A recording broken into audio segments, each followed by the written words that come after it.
आज से 20 लाख साल पहले हमारे पूर्वज यानी आदि मानव, जिन्हें केवल आसमान में टिमटिमाता एक बिंदु समझते थे, आज के समय में हम उन बिंदुओं को पहचान चुके हैं।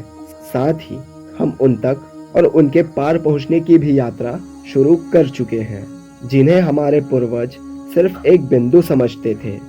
आज हम उनके नाम, आकार और कुछ हद तक उनके बिहेवियर को भी समझ चुके हैं। आज हम जो कुछ भी अंतरिक्ष के बारे में जान पाए हैं, ये सभी हमारे वैज्ञानिकों द्वारा बनाए गए टेलीस्कोप्स का ही देन है। फ्रेंड्स, दुनिया का पहला सैटेलाइट रूस के सोवियत संघ ने 4 अक्टूबर 1957 को लॉन्च किया, जिसका नाम स्पुतनिक 1 रखा गया। स्पुतनिक 1 मनुष्यों द्वारा लॉन्च किया गया पहला सैटेलाइट है। इस सैटेलाइट की स्पीड लगभग 29,000 किलोमीटर की थी और इसी सैटेलाइट ने अंतरिक्ष से पहली बार पृथ्वी पर रेडियो सिग्नल भेजने में सफलता हासिल की। हालांकि स्पुतनिक 1 का सफर महज 21 दिनों में ही समाप्त हो गया, लेकिन स्पुतनिक 1 के लॉन्च के बाद ही दुनिया भर के कई देश स्पेस मिशन की रेस में लग गए और समय के बीतने के साथ साथ आज दुनिया भर के कई देशों ने मिलकर हजारों से ज्यादा सैटेलाइट अंतरिक्ष पे भेज चुके हैं। अंतरिक्ष के मिशन में आगे बढ़ते हुए आज हमने मानव इतिहास के सबसे पावरफुल सैटेलाइट हबल टेलीस्कोप के रिप्लेसमेंट जेम्स वेब टेलीस्कोप के बारे में जानने वाले हैं। लेकिन उससे पहले हम हबल टेलीस्कोप के बारे में थोड़ा शॉर्टकट में समझते हैं। हबल टेलीस्कोप को 1990 में नासा ने लॉन्च किया। हबल ने अपने 31 सालों की यात्रा में अंतरिक्ष के बारे में कई मिस्टीरियस पिक्चर शेयर की, जिनकी कल्पना कर पाना भी इम्पॉसिबल है। हबल टेलीस्कोप के कारण ही हमें हमारे ब्रह्मांड की सही उम्र का पता लग पाया और हबल के कारण ही हम डार्क एनर्जी के बारे में जान पाए। फ्रेंड्स, हमारे ब्रह्मांड में तारे, ग्रह, उल्कापिंड, गैस और धुएं के बादल के अलावा जो भी खाली स्पेस बचता है उसे ही डार्क एनर्जी कहते हैं और जिसे नॉर्मली देखा नहीं जा सकता। फ्रेंड्स, हबल टेलीस्कोप ने हमें अंतरिक्ष से रिलेटेड बहुत सारी इम्पोर्टेंट जानकारियां दी, लेकिन हबल टेलीस्कोप की भी कुछ सीमाएं थी। फ्रेंड्स, हबल टेलीस्कोप दूर ब्रह्मांड से आने वाले प्रकाश की वेवलेंथ को डिटेक्ट करने में सक्षम नहीं था, क्योंकि अनंत ब्रह्मांड में गैस और धूल के विशाल बादल हैं, जिन्हें प्रकाश की विजिबल वेवलेंथ पार नहीं कर पा रहे हैं। इसी समस्या के सॉल्यूशन के लिए नासा ने एक ऐसे सैटेलाइट की कल्पना की जो कि इंफ्रारेड किरणों को डिटेक्ट कर सके। वैज्ञानिकों की इसी थिंकिंग से जेम्स वेब टेलीस्कोप का शुरुआत हुआ। इस टेलीस्कोप का निर्माण नासा ने यूरोपीय स्पेस एजेंसी और कनाडियन स्पेस एजेंसी के साथ मिलकर किया।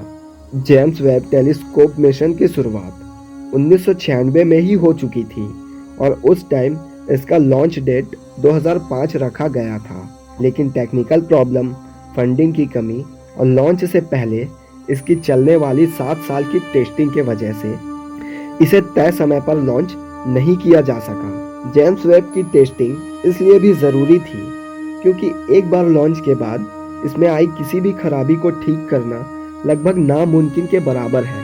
फ्रेंड्स, हबल टेलीस्कोप बाकी सभी सैटेलाइट की तरह पृथ्वी की कक्षा में ही घूम रहा है, लेकिन जेम्स वेब टेलीस्कोप हमारे पृथ्वी की नहीं बल्कि पृथ्वी के साथ ही हमारे सूर्य की परिक्रमा करेगा। फ्रेंड्स, जेम्स वेब टेलीस्कोप को 7 सालों की टेस्टिंग के बाद 25 दिसंबर 2021 को सफलता से लॉन्च किया गया। जेम्स वेब टेलीस्कोप को बनाने में हजारों वैज्ञानिकों की 4 करोड़ घंटे की मेहनत और 9.7 बिलियन डॉलर, बोले तो लगभग 74,000 करोड़ रुपए की लागत से ही ये मिशन पॉसिबल हो पाया है। फ्रेंड्स, आपकी नॉलेज के लिए बता दूं, जेम्स वेब टेलीस्कोप अंतरिक्ष इतिहास का दूसरा सबसे महंगा प्रोजेक्ट है। अब आप ये सोच रहे होंगे कि जेम्स वेब टेलीस्कोप अंतरिक्ष में जाके ऐसा करने क्या वाला है जिसके कारण नासा ने इस पर इतनी बड़ी दाव खेली है। जेम्स वेब टेलीस्कोप को हम हबल टेलीस्कोप का अपडेट वर्जन भी मान सकते हैं। Friends, James Webb telescope Hubble telescope से कई गुना ज़्यादा एडवांस है। फ्रेंड्स, जैसा कि हम जानते हैं, हमारे ब्रह्मांड के सटीक उम्र के बारे में और डार्क एनर्जी के बारे में हमें हबल टेलीस्कोप के रिसर्च से ही पता चल पाया है। हबल टेलीस्कोप के रिप्लेसमेंट जेम्स वेब टेलीस्कोप हमें ब्रह्मांड और पृथ्वी के बीते हुए लाखों हजारों साल पहले के बारे में सब कुछ बता और समझा सकता है। इसी कारण वैज्ञानिकों ने जेम्स वेब टेलीस्कोप को टाइम मशीन की भी संज्ञा दी है। फ्रेंड्स, तो चलिए जानते हैं आखिर जेम्स वेब टेलीस्कोप कैसे हमें हमारे ब्रह्मांड के बीते हुए लाखों हजारों साल पहले के बारे में समझाएगा।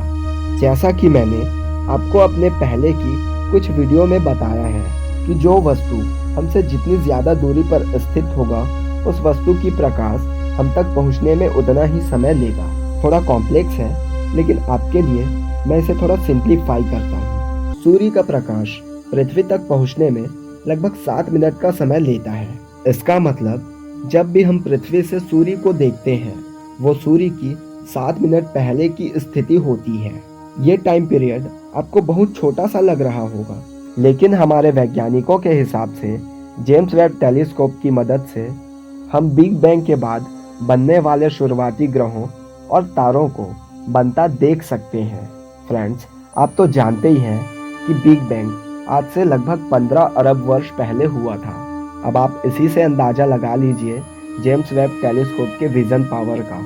फ्रेंड्स, जेम्स वेब टेलीस्कोप के मुख्य 3 मिशन हैं। पहला, जेम्स वेब टेलीस्कोप हमें बिग बैंग की शुरुआत के बारे में बताएगा। दूसरा, जेम्स वेब टेलीस्कोप से पृथ्वी पर जीवन की शुरुआत कैसे हुई के बारे में हम समझ पाएंगे।